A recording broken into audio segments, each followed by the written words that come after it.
إنما يخشى الله من عباده العلماء۔ جرأت کا نام ہے دیوبند والے، عالی مقام ہے دیوبند والے۔ بسم اللہ الرحمن الرحیم۔ الحمد للہ نحمده ونستعینه ونستغفره ونؤمن به ونتوکل علیہ ونعوذ باللہ من شرور انفسنا ومن سیئات اعمالنا، من يهده الله فلا مضل له ومن يضلله فلا هادي له، ونشهد أن لا إله إلا الله وحده لا شريك له، ونشهد أن سيدنا وسندنا ونبينا ومولانا محمدا عبده ورسوله، صلى الله عليه وعلى آله وأصحابه وأزواجه وذرياته وسلم تسليما كثيرا كثيرا، أما بعد، أعوذ بالله من الشيطان الرجيم، بسم الله الرحمن الرحيم، وَلَنَبْلُوَنَّكُمْ بِشَيْءٍ مِّنَ الْخَوْفِ وَالْجُوعِ وَنَقْصٍ مِّنَ الْأَمْوَالِ وَالْأَنفُسِ وَالثَّمَرَاتِ وَبَشِّرِ الصَّابِرِينَ۔ وقال تعالى في مقام آخر: وما أصابكم من مصيبة فبما كسبت أيديكم ويعفو عن كثير۔ وقال تعالى: الذي خلق الموت والحياة ليبلوكم أيكم أحسن عملا وهو العزيز الغفور۔ صدق الله العلي العظيم وصدق رسوله النبي الكريم۔ اللہ تبارک و تعالی اپنے بندوں کو مختلف طریقوں سے آزماتا ہے۔ کبھی اسے عزت دے کر آزماتا ہے، کبھی اسے ذلیل کر کر آزماتا ہے، کبھی اسے بیماری دے کر آزماتا ہے، اور کبھی خوشحالی اور فراوانی دے کر آزماتا ہے۔ اللہ تبارک و تعالی اپنے بندے اور بندیوں کا مختلف حالات اس پر لا کر اس کی آزمائش کرتے، اور آزمائش کبھی انسان کی درجات کو بلند کرنے کے لیے آتا ہے، اور عام طور پر علماء فرماتے ہیں کہ 99% جو آزمائش دنیا کے اندر آتی ہے وہ گناہوں کی وجہ سے آتی ہے۔ انسان کسی پریشانی میں اب مبتلا ہوا ہے، لیکن اس کا جرم اس نے کبھی کیا تھا، لیکن اللہ تبارک و تعالیٰ اسے فوراً نہیں پکڑتے، چونکہ اللہ غفور الرحیم ہے، انسان کو مہلت دیتے ہیں، وقت دیتے ہیں، لیکن جب پکڑتے ہیں تو پھر انسان کو احساس ہوتا ہے۔ تو کبھی انسانوں پر مصیبت ڈال کر اللہ آزماتے ہیں، اور کبھی اس کو عزت دے دیتے ہیں، فراوانی دے دیتے ہیں، اور خوشحالی دے دیتے ہیں۔ اس وقت بھی اللہ آزماتا ہے کہ اس حالت میں میرا بندہ کیا میرا شکر گزاری کرتا ہے یا پھر نافرمانی کی طرف چلا جاتا ہے۔ اور کبھی انسان کو ایسا بیماری لاحق کر دیتا ہے کہ اس بیماری میں انسان جھگڑ جاتا ہے۔ تو یہ دونوں طرح کی حالات آتی رہتی، اور کبھی پوری انسانیت پر، پوری قوم پر کبھی ایسا ظالم اور جابر حکمران کو مسلط کر دیتا ہے جو طرح طرح سے ان کو ستایا جاتا ہے۔ تو اللہ تبارک و تعالی حکیم ہے، وہ احکم الحاکمین ہے، وہ اپنے بندوں کا جانتا ہے، وہ علاج بھی کرنا جانتا ہے، وہ امتحان بھی لینا جانتا ہے، اور اپنے بندوں کو انعامات بھی دینا جانتا ہے۔ قرآن خود کہتا ہے، میں نے جو آیت کریمہ تلاوت کی اس میں اللہ تبارک و تعالی ارشاد فرما رہے ہیں: وَلَنَبْلُوَنَّكُمْ بِشَيْءٍ مِّنَ الْخَوْفِ وَالْجُوعِ۔ اور دیکھو، ہم تمہیں ضرور آزمائیں گے خوف سے، کبھی تم پر خوف ہوگا، ڈر ہوگا، ظالم حکمرانوں کا ڈر ہوگا، تم سفر پر جا رہے ہوگے، تمہیں یہ ڈر لگا ہوا ہوگا کہ ہم پر حملہ نہ کر دے، تو کبھی خوف ڈرا کر تمہارا امتحان لیا جائے گا، چاہے وہ حکومت کی طرف سے ہو، چاہے وہ کسی اور ہمارے دوستوں کی طرف سے ہو، یا کسی رشتہ دار کی طرف سے ہو، یا کسی اور مخلوق کی طرف سے۔ کبھی ڈرا کر اللہ تبارک و تعالی امتحان لیتا ہے، اور کبھی بھوک، کبھی انسانوں پر بھوک بھی آ جاتی ہے، کتنے ایسے گھرانے ہیں جن کو کئی وقت کا کھانا نہیں ملتا، تو کبھی بھوک لا کر بھی اللہ تبارک و تعالیٰ اپنے بندے اور بندیوں کو آزماتے ہیں۔ وَلَنَبْلُوَنَّكُمْ بِشَيْءٍ مِّنَ الْخَوْفِ وَالْجُوعِ وَنَقْصٍ مِّنَ الْأَمْوَالِ وَالْأَنفُسِ وَالثَّمَرَاتِ، اور کبھی مال و جان اور پھلوں میں کمی کر کے بھی اللہ تبارک و تعالیٰ آزماتے ہیں۔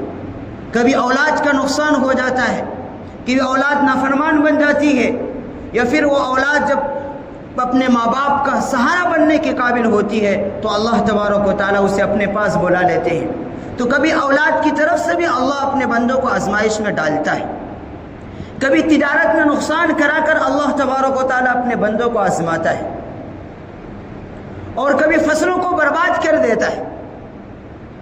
قرآن خود کہتا ہے من الاموال والانفس والثمرات، یہ مختلف طریقے ہیں، اور آگے خود قرآن کہہ رہا ہے وَبَشِّرِ الصَّابِرِينَ، لیکن جو ان حالات میں اللہ تبارک و تعالیٰ کا شکر ادا کرتا ہے اور وہ ثابت قدم رہتا ہے تو پھر اللہ تبارک و تعالیٰ کی طرف سے اس کے لیے خوشخبری کا انعام بھی۔ اور ہر انسان کے ساتھ معاملہ ایک ہی نہیں ہوتا، ہر ایک انسان کی اس کے حالات کی طرف سے اس کو آزمایا جاتا ہے۔ دوسری آیت میں اللہ خود کہتا ہے وَمَا أَصَابَكُم مِّن مُّصِيبَةٍ فَبِمَا كَسَبَتْ أَيْدِيكُمْ وَيَعْفُو عَن كَثِيرٍ، کہ تم پر جو مصیبت آتی ہے، تم پر جو پریشانیاں آتی ہیں، وہ خود تمہارے ہاتھوں کی کمائی ہے۔ اور اللہ خود کہتا ہے وَيَعْفُو عَن كَثِيرٍ، اور بہت سے ایسی نافرمانیاں ہیں تمہاری کہ جو اللہ تبارک و تعالیٰ درگزر کر دیتے، ہر ایک پر گرفت نہیں کرتے۔ اگر ہر ایک نافرمانیوں پر اللہ گرفت کرنے لگے تو کوئی انسان، کوئی جاندار اس زمین پر نہیں بچ سکتا۔ تو قرآن خود کہتا ہے وَمَا أَصَابَكُم مِّن مُّصِيبَةٍ فَبِمَا كَسَبَتْ أَيْدِيكُمْ وَيَعْفُو عَن كَثِيرٍ، تم پر جو مصیبت ہے، چاہے وہ ظالم حکمراں کی طرف سے ہو یا کسی اور کوئی مصیبت ہے، کوئی پریشانیاں ہیں، یہ دراصل کیا ہے؟ بِمَا كَسَبَتْ أَيْدِي النَّاسِ، یہ تمہاری ہاتھوں کی کمائی ہے۔ وَيَعْفُو عَن كَثِيرٍ، اور بہت سے گناہوں کو تو اللہ خود معاف کر دیا ہے، درگزر فرما دیا، اس پر کوئی گرفت نہیں کی۔ تیسری آیت میں اللہ خود کہتا ہے ظَهَرَ الْفَسَادُ فِي الْبَرِّ وَالْبَحْرِ بِمَا كَسَبَتْ أَيْدِي النَّاسِ، خشکی میں یعنی زمین پر اور سمندر میں اگر کوئی فساد ہوتا ہے تو لوگوں کی، انسانوں کی گناہوں کی وجہ سے ہوتا ہے۔ آج ہر جگہ وبیلا ہے، ہونا چاہیے کہ لوگ سڑکوں پر اتر رہے ہیں، احتجاج کر رہے ہیں اور وبیلا ہے، لیکن اس پر کسی کی نظر نہیں جا رہی ہے کہ مصیبت جو آئی ہے اس کا کوئی نہ کوئی کارن تو ہوگا، کوئی وجہ تو ہوگی۔ قرآن پھر کیا غلط کہہ رہا ہے وَمَا أَصَابَكُم مِّن مُّصِيبَةٍ فَبِمَا كَسَبَتْ أَيْدِيكُمْ وَيَعْفُو عَن كَثِيرٍ، تم پر جو مصیبتیں آتی ہیں یہ تمہاری ہاتھوں کی کمائی ہے۔ یہ آج اتنی مار پڑنے کے باوجود، اتنی پریشانیاں ہونے کے باوجود، اتنی مصیبتیں آنے کے باوجود آج مسلمانوں کی زندگی کیسی گزر رہی ہے؟ اللہ چونکہ حکیم ہے، وہ انسانوں کو جلدی نہیں پکڑتا ہے، وہ مہلت دیتا ہے، وقت دیتا ہے۔ اگر فوراً پکڑنے لگے تو ہم جو ایک گھوٹ پانی پینے کی ہمیں مہلت نہیں دیا جا سکتی۔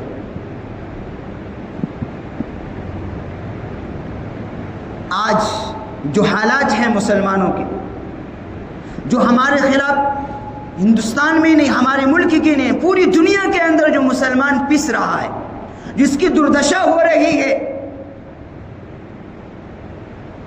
اس کی 99% خود مسلمانوں کے بدعمالیاں ہیں، خود ہمارے ہاتھوں کی کمائی ہے جو ہم نے دعوت دی ہے۔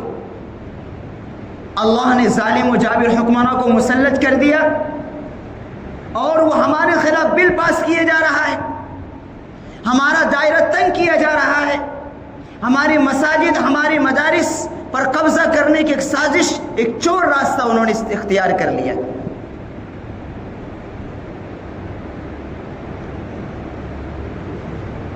کاش اس مصیبت کو آنے سے پہلے اگر مسلمان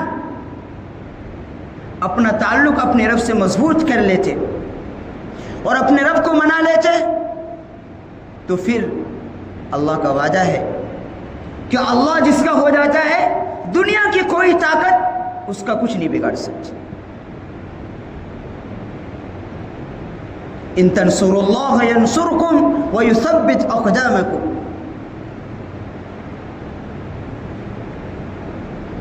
تو آزمائشیں دنیا کے اندر آئیں گی، اور آزمائشیں اس گئے گزرے زمانے میں ہم ہی لوگوں پر نہیں، انبیاء کرام پر آزمائشیں آئی. پھر آزمائشیں بھی دو طرح کی ہوتی ہیں، اور ان میں 99% جو آزمائش جو مصیبت ہوتی ہے وہ قرآن اور حدیث کی روح سے معلوم ہوتا ہے. علماء فرماتے 99% گناہوں کا نتیجہ ہوتا ہے. لیکن کبھی آزمائش، کبھی مبتلا انسان کے درجات کو بلند کرنے کے لیے بھی آتا ہے. انبیاء کرام پر مصیبتیں آئیں، حضرت آدم علیہ السلام پر مصیبت آئی، انہوں نے صبر کیا.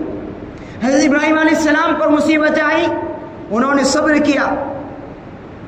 یہاں تک پورا خاندان، بلکہ ابراہیم علیہ السلام کا باپ آپ کا مخالف ہو گیا تھا، دھمکیاں دینے لگے تھے.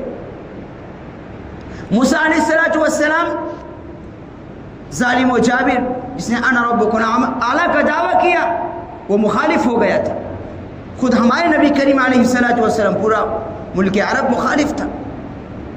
تو آزمائشیں انبیاء کرام پر بھی آئی ہیں، لیکن ان آزمائشوں میں وہ ثابت قدم رہے تو ان کے درجات بلند ہوتے چلے گئے. صحابہ کرام پر آزمائشیں آئیں. شیب ابی طالب کا واقعہ مشہور ہے کہ تقریباً 3 سال کا عرصہ مسلمانوں میں نے کس پریشانی کے عالم میں گزارا ہے. صحابہ کرام کو درخت کے پتوں تک چبانے کی نوبت آ گئی. بچے بھوک سے بلکتے تھے تو کفار مکہ ٹھٹھا مارا کرتے تھے. آزمائش صحابہ کرام پر آئی لیکن ان کے درجات بلند ہوتے چلے گئے. انہوں نے آزمائش کا مقابلہ کیا، زبان پر کوئی شکوہ نہیں لایا. اللہ رضا بالقضاء ایک تصوف کی اصطلاح ہے کہ وہ اللہ کے ہر فیصلے پر راضی رہتے تھے. تو اللہ تبارک و تعالیٰ ان کے مقام میں دنیا کے اندر بھی بلند کر دیا. پھر ایک وقت آیا کہ وہی لوگ جو انہیں دباتے تھے ان کی اتنی طاقت اللہ نے ان صحابہ کرام کو دی کہ وہ ان سے آنکھ میں آنکھ لگا کر بات نہیں کر سکتے، اور دنیا کی کوئی اس وقت سپر پاور طاقت ان صحابہ کرام سے مقابلہ نہیں کر سکتے تھے. تو آزمائشیں اور مصیبتیں یہ آج کا نہیں ہے، جب سے زمانہ چل رہا ہے. اور سیدنا آدم علیہ السلام سے لے کر آج تک ہر اس مسلم قوم پر آزمائشیں آتی رہی. لیکن اس وقت کا اور پہلے فرق یہ تھا کہ جب آزمائشیں آتی تھی تو فوراً مسلمان اللہ کی طرف رجوع کرتے تھے. صحابہ کرام پر آزمائشیں آئی تو انہوں نے شکوے نہیں کیے، اللہ کی شکوے نہیں کیے، انہوں نے وسائل سے زیادہ اللہ کی طرف رجوع کیے. تو پریشانیاں بھی ہٹی، اللہ نے انہیں طاقتور بھی بنایا. لیکن آج سے نہیں، کتنے 10 سالوں سے بلکہ کئی زمانہ گزر گیا، کئی دہائیاں گزر جا رہی ہیں، مسلمانوں پر پریشانیاں آ رہی ہیں. طلاق ثلاثہ کا بل ہمارے خلاف لایا گیا، CAA ہمارے خلاف بنایا گیا. اب یہ سب سے بڑا یہ وقف ایکٹ کا قانون 2025 ہندوستان کے قوانین کے سیاہ ترین قانون ہے. لیکن مسلمان روٹوں پہ تو آ رہا ہے، احتجاج تو کر رہا ہے، کرنا چاہیے، لیکن یہ اسے معلوم نہیں ہے کہ اس سے بڑا ہتھیار جو ہم نے جو چھوڑ دیا ہے، جب تک اسے نہیں پکڑیں گے، اس رسی کو نہیں پکڑیں گے تو اس احتجاج کے اندر بھی طاقت اور قوت پیدا نہیں کریں گے. لیکن اس کی طرف کسی کے ذہن نہیں جاتی کہ صحابہ کرام پر مصیبت آئی، انہوں نے سیدھا کنیکشن اللہ سے جوڑا، اللہ کی طرف رجوع ہو گئے. اور یہی طریقہ ہے، اور شریعت نے اسی کو اصول کو سمجھایا گیا ہے. قرآن و حدیث کا جب گہرائی سے مطالعہ کریں گے اور اسلاف و اکابر کے جب سیرت کا مطالعہ کریں گے تو ان پر بھی آئی مصیبتیں. جیلوں میں سڑایا گیا ہے، جیلوں میں ڈالا گیا ہے، کالا پانی کے جیلوں کے اندر ڈالا گیا، لیکن ثابت قدم رہے اور اللہ کی طرف رجوع ہوئے تو اللہ نے رہائی کا بھی فیصلہ کیا. اور پھر انہی کو ایسی طاقت عطا فرمائی کہ اللہ تبارک کو ان کی جب وہ تحریک چلائی تو اس ہندوستان کے اندر انگریزوں کا رہنا مشکل کر دیا. محمود حسن دیوبندی رحمۃ اللہ علیہ کا نام آپ نے سنا ہو. تقریباً 2 سال وہ جیلوں کے اندر، لیکن جب آئے تو جو تحریک چلائی پوری ملک کے اندر ایک ہوا قائم کی. تو مصیبتیں تو آئیں گی. قرآن خود کہتا ہے وَلَنَبْلُوَنَّكُمْ بِشَيْءٍ مِّنَ الْخَوْفِ, کبھی ڈرا کر بھی تمہارا آزمائش ہم آزمائیں گے, کبھی تمہیں تجارت میں نقصان دے کر آزمائیں گے, کبھی تمہیں بھوکا رکھ کر آزمائیں گے. لیکن اگر ثابت قدم رہو گے, یعنی اللہ کی طرف رجوع رہو گے, شکوہ نہیں, زبان پر شکوہ نہیں آنا چاہیے یہ کیا ہو گیا, لیکن اللہ کی طرف رجوع کرو گے تو پریشانیاں بھی ہٹیں گی, پھر اللہ تمہیں عزت بھی عطا فرمائیں گے. دنیا کے اندر اسلام ہمیشہ رہنے کے لیے آیا ہے. ابھی تک کیا کوئی دنیا کی کوئی طاقت ایسا پیدا نہیں ہو سکتی جو مسلمان اسلام کو دنیا سے مٹا سکے. اسلام دنیا میں ہمیشہ رہنے والا مذہب ہے. یہ جو پریشانیاں آ رہی ہیں, یہ جو مصیبتیں آ رہی ہیں, قرآن خود کہتا ہے وَمَا أَصَابَكُم مِّن مُّصِيبَةٍ فَبِمَا كَسَبَتْ أَيْدِيكُمْ وَيَعْفُو عَن كَثِيرٍ. یہ تمہاری ہاتھوں کی کمائی ہے. جمعہ کا دن ہے, کیا ہے مسجدوں کا حال؟ ایسی حالات میں اللہ کی مدد نہیں آتی, پھر اللہ کا عذاب ہی آتا. جمعہ کا دن ہے, مسجد کا کیا حال ہے؟ جب بیان شروع ہوتا تو صرف 5 آدمی تھے, کہاں سے ہوگا؟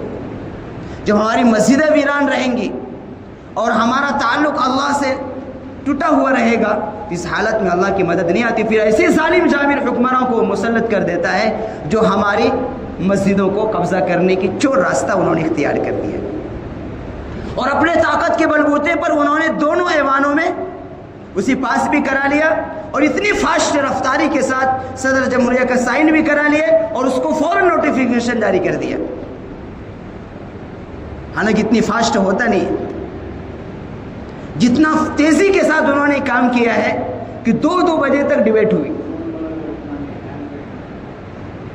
اور ہونے کے بعد فوراً جا کر صدر جمہوریہ کے سائن بھی کرا لیے, اور سائن کراتے ہی نوٹیفیکیشن جاری کر دیا, پوری ملک کے اندر قانون کو لاگو کر دیا. بہت سی قوانین بنے ہیں, لیکن یہ جو قانون بنا ہے یہ ہندوستان کی تاریخ کا سیاہ ترین قانون. اس ہندوستان کے اندر 6 لاکھ ایکڑ زمین وقف کی ہے پوری ہندوستان کے اندر, اور ان پر آپ اگر اسپیچ سنے ہوں گے جو پارلیمنٹ میں کسی اپوزیشن پارٹی کے سینئر ممبر نے خود یہ کہا ہے کہ وقف کی جو زمین ہے اس پر زیادہ تر قبضہ سرکار کا ہے. بنگلور کی جو ایئرپورٹ ہے یہ آدھا ایئرپورٹ وقف کی زمین پر ہے. ایسے سینکڑوں ایسی جگہیں ہیں, اور سب سے زیادہ وقف کی زمین پر جو قبضہ کیا وہ سرکار کا قبضہ ہے. اور انہوں نے وقف ایکٹ جو بنایا ہے اور اس میں جو ایک ترمیم کی ہے, وہ اس میں ایک ترمیم یہ بھی ہے کہ اگر کسی نے وقف کی جائیداد پر کوئی 20 سال 30 سال 50 سال سے قبضہ ہے تو وہ اسی کی زمین ہو جائے گی. اب جو سرکار نے جو زمین پر قبضہ کر رکھا ہے تو یہ چور راستہ انہوں نے اختیار کر لیا کہ جو زمین 20 سالوں سے دوسرے کاموں کے لیے استعمال ہو سرکار کر رہی تھی, وہ وقف کی زمین نہیں ہوگی, وہ سرکار کی پراپرٹی ہو جائے گی, سرکار کی زمین ہو جائے گی. یہ ترمیم کر کے یہ ایک چور راستہ انہوں نے اختیار کر لیا ہے کہ وقف کی جو جائیداد ہے اس کو ہڑپ کر لیں.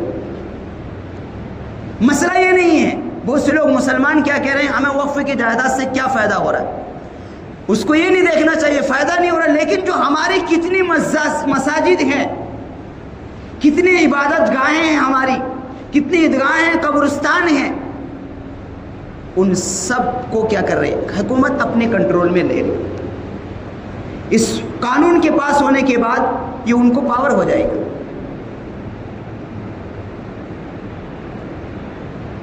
اور جو قبضہ پہلے سے کر رکھی ہے سرکار, ان پر پھر وقف کی کوئی کمیٹی اس پر دعویٰ نہیں کر پائے گی. انہوں نے اس کو ترمیم کو بدل دیا.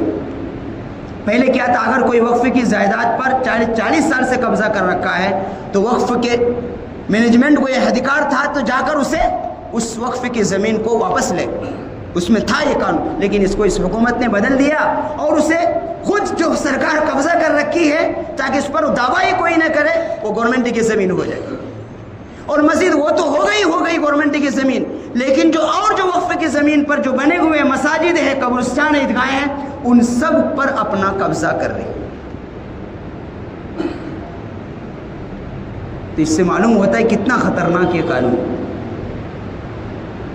کہ مسجدیں ان کے قبضے میں چلی جائیں گی، عیدگاہیں ان کے قبضے میں چلے جائیں گے، قبرستان ان کے قبضے، اور پھر جھوٹ بولا جا رہا ہے، بڑے بڑے چینلوں پر آ کر جھوٹ بول رہے ہیں اور دھوکہ دے رہے ہیں مسلمانوں کو، جو ہے کیا کر رہے ہیں، بہکانا کوشش کر، وہ یہ کر رہے ہیں کہ ہم جو ہے غریب مسلمانوں کی جو ہے مدد کرنے کے لیے قانون لائے، ایک بہکا رہے ہیں، اور کچھ اس بہکاوے میں ہمارے کچھ مسلمان بھی آ گئے،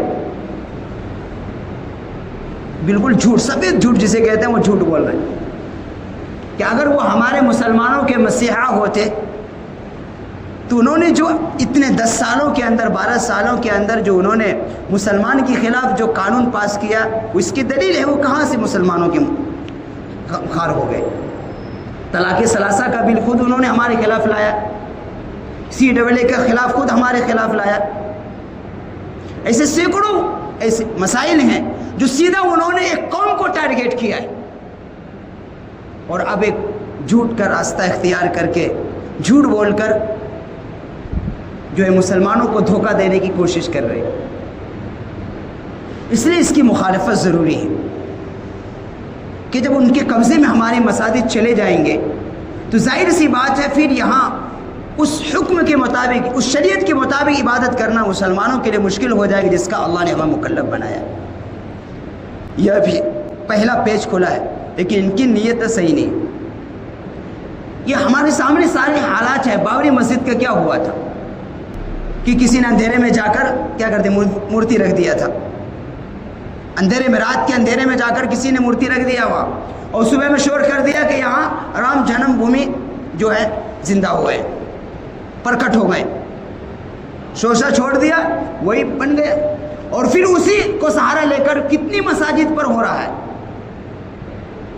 بنارس کے اندر مساجد پر ہوا، متھرا کے اندر ہو رہا ہے، اور اب یہ جاننے والوں نے بتایا 300 ایسے مساجد کا انہوں نے لسٹ بنا لیا ہے جن پر اسی داؤ کو وہ چلیں گے۔ تو ہندوستان کے اندر کوئی بھی ہماری مساجد مدارس سے محفوظ نہیں رہے۔ کتنے مدرسوں پر تالے لگ گئے، کتنے مساجد پر بلڈوزر چلا۔ اب جو یہ قانون اتنی تیزی کے ساتھ بنایا ہے، اس پر انہوں نے سہارا لے کر قبضہ بھی کرنا شروع کر دیا۔ تو اس لیے اس کی مخالفت ضروری ہے، اور سمجھنا چاہیے وقف یہ ایک عبادت ہے، جسے نماز کو عبادت سمجھتے ہیں، روزے کو عبادت سمجھتے ہیں، حج کو عبادت سمجھتے ہیں، یہ وقف بھی عبادت ہے، جس سے نماز کی پابندی ضروری ہے۔ اس لیے اوقاف کی جائیداد کی حفاظت بھی مسلمانوں کے ہر فرد کی ذمہ داری ہے، وہ بھی عبادت ہے۔ اور اس کی خصوصیت یہ ہے اوقاف کی عبادت کی کہ عبادت ایسا ہوتا ہے کہ جب تک وہ عبادت، ہم نماز پڑھ رہے ہیں، اس کا ثواب مل گیا، لیکن اس کا ثواب متعدی نہیں ہوتا، یعنی ایسا نہیں ہے کہ آج ہم جو نماز پڑھیں اس کا ثواب کل میں ملے، نہیں ملے گا، جو دوسری نماز پڑھیں گے دوسری نماز کا ثواب ملے گا۔ لیکن اوقاف کی زمین کا مسئلہ یہ ہے کہ جب تک اس زمین پر جو اللہ کے نام پر وقف کر دی گئی، وہ آدمی چاہے زندہ ہو چاہے انتقال کر گیا ہو، جب تک اس پر اللہ کا نام، دین کا کام ہو رہا ہے، اسے ثواب قیامت تک ملتا رہے گا، جب تک وہ زمین، اس کی خصوصیت ہے۔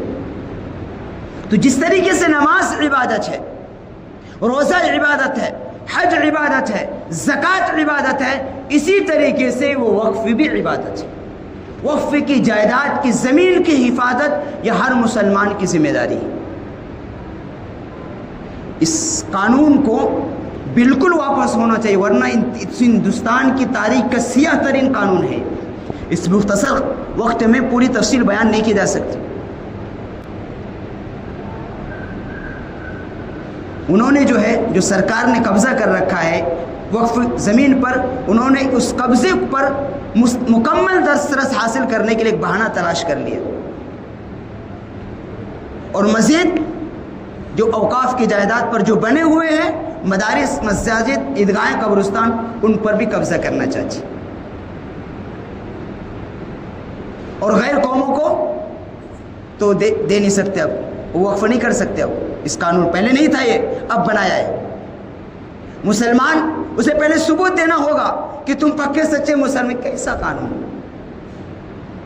اس میں یہ لکھا ہوا ہے اگر کوئی مسلمان اپنی زمین کو وقف کرتا ہے اللہ کے راستے میں، پہلے اسے ثبوت دینا پڑے گا مجسٹریٹ کے پاس جا کر. وہ تحقیق کرے گا کہ پکا سچا مسلمان. ظاہر سی بات ہے وہ کیسے اس کو یقین ہوگا؟ اسے شک ہوگا کہ تو پکا سچا مسلمان نہیں ہے تو اسے نہیں دے گا زمین وقف کرنے. یہ قانون میں ترمیم کی کتنا خطرناک. غیر قوموں کو تو منع کر دیا, اس کا راستہ ہی بند کر دیا, اور مسلمانوں کو ایک اگر تم زمین وقف کرنا چاہتے ہو تو پہلے ثبوت دو اپنے پکا سچا. اور صرف یہ ہمارے ساتھ کیا گیا. دوسری جو اور مذاہب ہیں ان میں کوئی چھیڑ چھاڑ نہیں کی گئی, ان کو اجازت دے دیا گیا کہ انہی کے لوگ رہیں گے ان کے مینجمنٹ. لیکن اس میں اب بڑی احتیاط کے بعد کچھ ہٹا کر 2 لوگوں کو ضرور شامل کیا گیا. یہ مذہبی مسئلہ ہے. وقف کی جائیداد یہ ہمارا مذہبی مسئلہ ہے, اس میں سرکار کو دخل دینے کے کوئی حق ہی نہیں بنتا. جو سرکار, جو قوم وقف کیا چیزیں جانتی نہیں ہے, وہ ہمارے مسائل کو جانتی نہیں ہے, وہ کیسے اس کے مینجمنٹ کو چلا سکتی؟ اس لیے وہی کہتے ہیں جس کی لاٹھی اس کی بھینس. وہی کہاوت چل رہی ہے کہ انہوں نے اپنے طاقت کے بلبوتے پر اس قانون کو دونوں ایوانوں میں پاس بھی کرا لیا اور جلدی کے ساتھ صدر جمہوریہ کا سائن بھی کرا کر اور اس کا نوٹیفیکیشن بھی جاری کر دیا. یہ تو ایک پہلو ہے, لیکن میں نے شروع میں جو بات کہی ہے کہ قرآن کیا کہتا ہے, وَمَا أَصَابَكُم مِّن مُّصِيبَةٍ فَبِمَا كَسَبَتْ أَيْدِيكُمْ وَيَعْفُو عَن كَثِيرٍ, کہ جو مصیبت تم پر آتی ہے وہ تمہارے خود ہاتھوں کی کمائی ہے. یہ گناہوں کی وجہ سے, نافرمانیوں کی وجہ سے, اللہ سے بغاوت کرنے کی وجہ سے اللہ ایسے ظالم حکمروں کو مسلط کر دیتا ہے جو ہمارے خلاف بل پاس کرتا ہے. 99% جو مصیبتیں آتی ہیں وہ گناہوں کا نتیجہ ہوتا ہے. قرآن خود کہتا ہے وَمَا أَصَابَكُم مِّن مُّصِيبَةٍ فَبِمَا كَسَبَتْ أَيْدِيكُمْ وَيَعْفُو عَن كَثِيرٍ. اور اللہ خود کہتا ہے بہت سے ایسے گناہ ہیں, تمہاری نافرمانیاں ہیں, ہم پکڑتے نہیں, معاف کر دیتے. اگر ہر ایک نافرمانیوں پر اللہ پکڑنے لگ جائے تو ہم ایک گھٹ پانی پینے کی مہلت نہیں دیں گے, نہیں مل سکتی. تو ایک پہلو تو وہ ہے کہ ظالم جابر حکمراں اپنے طاقت کے بلبوتے پر اس اقلیت, جو اس ملک کی سب سے بڑی اقلیت ہے, اس کو ظلم کا نشانہ بنا رہی ہے. دوسری طرف غور و فکر کرنے کی طرف یہ ہے مسلمانوں کو کہ دیکھو یہ مصیبت کیوں آ رہی ہے, اس کا مجرم سرکار ہے یا ہم ہے. ہمارے حالات حکومتیں نہیں بدل سکتی. دنیا کے اندر یہی ظالم نہیں آئے ظالم. کس نے کیا بگاڑ دیا؟ آیا تھا نمرود ظالم و جابر بادشاہ تھا, کیا بگاڑ لیا حضرت ابراہیم علیہ السلام کا؟ فرعون جس نے انا ربکم الاعلی کا دعویٰ کیا, کیا بگاڑ لیا موسیٰ کا؟ محمد صلی اللہ علیہ وسلم جو پورا عرب, سردار عرب آپ کے خلاف تھے, قتل کے در پہ تھے, ہمارے نبی کا کیا بگاڑ لیا؟ اسی طرح کے صحابہ کرام, ان پر بھی ظالم و جابر بادشاہ مسلط ہوا. حجاج بن یوسف جو تاریخ کا ظالم جابر بادشاہ تھا, اس نے کیا بگاڑ لیا؟ تو کسی ظالم سے کسی ڈرنے کی گھبرانے کی ضرورت نہیں ہے کہ اس دنیا کے اندر ایسے حالات کی وجہ سے, گناہوں کی وجہ سے ظالم و جابر مسلط ہوتے رہے ہیں, لیکن مسلمان کبھی نہ گھبراتا ہے نہ ڈرتا ہے. ہمارے لیے واحد حل یہی ہے کہ صحابہ کرام پر مصیبتیں آئی, انہوں نے اللہ کی طرف رجوع کیا. تابعین پر مصیبتیں آئیں, اللہ کی طرف رجوع کیا. نیک لوگوں پر جب سب پر مصیبتیں آتی ہے, گنہگاروں پر بھی آتی ہے, نیکوں پر بھی آتی ہے, لیکن جب انسان اللہ کی طرف رجوع کرتا ہے تو پھر مصیبتیں بھی ٹلتی ہے, پھر اللہ اسے طاقتور بھی بناتا ہے. صحابہ کرام پر مصیبتیں آئیں, پریشان کیا گیا, مصیبت کے پہاڑ توڑے گئے, لیکن انہوں نے اللہ کی طرف رجوع کیا تو اللہ تبارک و تعالیٰ نے پھر انہیں قوت بھی دی اور عزت بھی دی. تو ایک وقت یہاں جہاں ہم اس قانون کی مخالفت کرتے رہیں گے, لیکن دوسرے پہلو کو نظر انداز نہیں کر سکتے کہ جب تک ہمارا تعلق اللہ سے مضبوط نہیں ہوگا تو اس وقت تک ہمیں کامیابی نہیں مل سکتی. زندگی اعمال سے بنتی ہے, حالات حکومت نہیں بدل سکتے. حکومتوں کے ہاتھ میں حالات بدلنا نہیں ہے, حالات ہمارے اور آپ کے اعمال سے بدلیں گے. مسلمانوں کو بدلنا ہوگا, ہمیں اور آپ کو بدلنا پڑے گا. ہمارا تعلق مسجدوں سے, ہمارا تعلق قرآن سے, ہمارا تعلق سنت نبوی سے جوڑنا پڑے گا, تب حالات بدلیں گے. حالات حکومتیں نہیں بدل سکتی. یہ زمین آسمان اللہ کا بنایا ہوا ہے, چاہے گا بیٹھائے گا. لیکن اس کا مطلب یہ بھی نہیں ہے کہ ہم کسی ظالم کے ظلم کا نشانہ بنتے رہیں گے اور خاموش رہیں گے. یہ اسلام اس کی تعلیم نہیں دیتا. ہمارے خلاف قانون پاس کیے جا رہے ہیں, جو تدابیر ہے اس کو اختیار کیا جائے گا, لیکن جو دوسرا پہلو ہے کہ اللہ سے ہمارا تعلق بھی کنیکشن جوڑنا چاہیے, وہ جڑے گا تو اس میں طاقت پیدا ہوگی. اس لیے مسلمانوں کو دونوں پہلو پر نظر رکھنا ضروری ہے کہ جب تک ہم اپنا تعلق اللہ سے, اللہ کے رسول سے اور قرآن سے اور مسجد کے ماحول سے نہیں جڑیں گے, حالات نہیں بدلے گی. یہ آزمائش آج کا نہیں ہے, یہ جب سے زمانہ چل رہا ہے, جب سے آئی ہوئی ہے. لیکن دنیا کے اندر ایسی کوئی طاقت پیدا نہیں ہو سکتی, نہ ہوئی ہے ماضی میں, نہ قیامت تک کوئی پیدا ہوگی جو مسلمان اسلام کو دنیا سے مٹا سکے. اسلام بھی ہمیشہ رہنے والا مذہب ہے اور مسلمان بھی ہمیشہ رہے گا, اور ہمارا ایمان ہے. ان ظالموں سے وہ سمجھنا چاہیے کہ ایمان ہے ہمارا, کہ جب اس روئے زمین پر ایک بھی ایمان والا نہیں رہے گا تو یہ دنیا بھی نہیں رہے گی. تو اسلام اور مسلمان ہمیشہ رہنے کے لیے آیا ہے, دنیا کی کوئی طاقت اسے نہیں مٹا سکتی. یہ جو مصیبت آئی ہے یہ دراصل قرآن کہہ رہا ہے یہ تمہارے ہاتھوں کی کمائی ہے. تم اپنی زندگی کا جائزہ لو, تمہیں جھنجھوڑ رہا ہے یہ حالات, اور تم کہاں جا رہے ہو؟ تم یہ حالات, یہ مصیبتیں بتا رہی ہیں. اللہ اپنی طرف رجوع کرنا چاہتا ہے. نیک لوگوں پر مصیبتیں آئیں, انہوں نے اللہ کی طرف رجوع کیا تو اللہ تبارک و تعالیٰ نے مصیبتیں بھی ہٹا دی. لیکن افسوس آج کے مسلمانوں کو کیا ہو گیا ہے کہ ہم اتنی پریشانیاں جھیلنے کے باوجود, اتنی مصیبتیں جھیلنے کے باوجود پھر بھی ہم اپنے رب کو منانے کو تیار نہیں. کہ جمعے کے دن یہ حالت ہے ہماری. شروع میں کہا جب بیان شروع ہوا تو صرف 5 آدمی تھے, اس میں اللہ کی مدد نہیں آ سکتی, پھر اللہ کا کوڑا ہی چلتا ہے. اور جب مسجدیں خالی رہیں گی اللہ کی مدد نہیں آ سکتی. جب ہمارے گھر قبرستان بنے پڑیں گے تو اللہ کی مدد نہیں آ سکتی. جب ہمارا رشتہ نبی سے ٹوٹا ہوا رہے گا, ہمارا رشتہ اللہ سے ٹوٹا ہوا رہے گا, قرآن سے ٹوٹا ہوا رہے گا, پھر اللہ کی مدد نہیں آتی. اس سے بڑا ظالم کو اللہ مسلط کر دے گا, پھر وہ ہم پر لاٹھیاں چلائے گا. اللہ قانون, قرآن کا قانون بدل نہیں سکتا. ہم بدل جائیں, ہم بگڑ جائیں, اللہ کو علاج کرنا آتا ہے. اللہ حکیم ہے, وہ علاج کرنا جانتا ہے. دنیا کے اندر نہیں, یہاں بچ گئے تو قبر میں بھی علاج ہوتا ہے, وہاں سے ہٹا کر میدان حشر میں بھی علاج ہوگا. اس لیے قانون دونوں پہلو سے دیکھنا چاہیے حالات کو, کہ حالات جو مصیبت آئی ہیں, یہ جو آج ہماری مسجدیں سب چلے گئے, غیروں کے قبضے میں خطرات ہیں, اس کی وجہ کیا ہے؟ قرآن کیا کہتا ہے؟ وَمَا أَصَابَكُم مِّن مُّصِيبَةٍ فَبِمَا كَسَبَتْ أَيْدِيكُمْ. قرآن بوانگ دخل کہہ رہا ہے, تم پر جو مصیبت آئی ہے یہ تمہارے ہاتھوں کی کمائی ہے.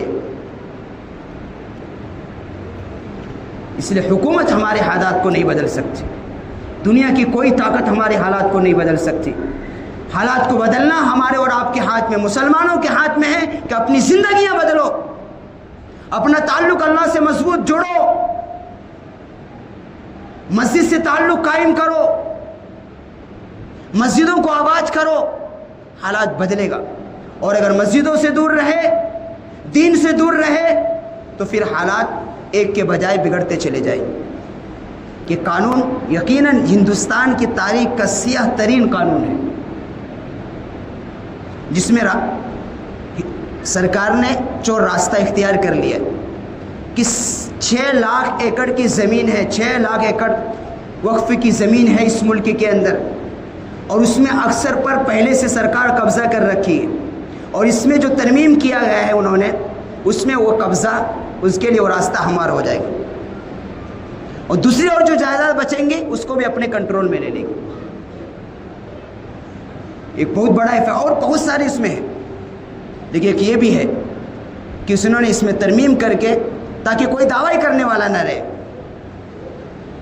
یہ چور راستہ انہوں نے اختیار کر کے یہ کر لیا ہے. لیکن مسلمان کبھی بھی گھبرانے کے, مسلمان نہ گھبراتا ہے نہ ڈرتا ہے, اور ہمیں جو ہے اس قانون کا جب تک واپس نہ ہو اس کے خلاف آواز بلند کرتے رہنا چاہیے. اور ہم اپنے بڑوں کے ساتھ جڑ کر رہنا چاہیے. اور ساتھ ساتھ جو دوسرا پہلو ہے کہ ہم دعاؤں کا اور اپنا تعلق اللہ سے مضبوط ہے. جب دونوں چیزیں ہو جاتی ہیں نا پھر انشاءاللہ حالات بھی بدلتے ہیں اور پھر حکومت چاہے کتنے بھی ظالم جابر ہو کچھ نہیں کر سکتی. دونوں چیزیں ضروری ہے. آج لوگ سڑک پر تو نکل رہے ہیں لیکن کسی کو توفیق نہیں ہو رہی کہ اپنا تعلق مسجد سے جڑے. ایک طریقہ وہ بھی اچھی ہے لیکن اس سے بھی کام بننے والا نہیں ہے جب تک ہمارا رب ہمارے ساتھ نہیں ہو. لیکن اس کی طرف بہت کم لوگوں کی نظر جاتی ہے کہ واویلا تو ہم کرتے ہیں, کرنا چاہیے بالکل, لیکن دوسری طرف نہیں جاتی نظر. اپنے رب کو نہیں بناتے کہ جس کے ہاتھ میں ظالم کا دل ہے, جس کے ہاتھ میں زمین و آسمان کا نظام چل رہا ہے. یہ ہوا ہمارے رب کا محتاج ہے, یہ سورج اللہ کا محتاج ہے, یہ چاند اللہ کا محتاج ہے, یہ زمین اللہ کی محتاج ہے, یہ آسمان اللہ کا محتاج ہے, یہ دل ہمارا اللہ کا محتاج ہے, یہ آنکھ جو روشنی دیکھتے ہیں اس کا بھی اللہ کا محتاج ہے, یہ زمان اللہ کا محتاج ہے, یہ قلم جو چلتے ہیں یہ بھی اللہ کا محتاج ہے. لیکن جب اللہ ہمارا ہو جائے گا تو پھر انشاءاللہ وہی فیصلے ہوں گے جو ہم چاہیں گے. اس لیے اللہ کو اپنا بنا لو, اللہ سے اپنا تعلق, اپنا کنیکشن جوڑ لو, اپنے نبی سے اپنا کنیکشن جوڑ لو, اپنے تعلق نیک لوگوں سے, مسجدوں سے, مسجد والے ماحول سے جڑے رہو گے تو انشاءاللہ اللہ ایمان کی بھی حفاظت کرے گا اور اللہ تبارک و تعالی ہماری حالات کو بھی بدلیں گے. اللہ تبارک و تعالی سے دعا ہے کہ اللہ رب العزت ہم سب پورے امت مسلمہ کی جان کی, مال کی, عزت و آبرو کی حفاظت فرمائے. آخر دعوانا الحمدللہ رب العالمین.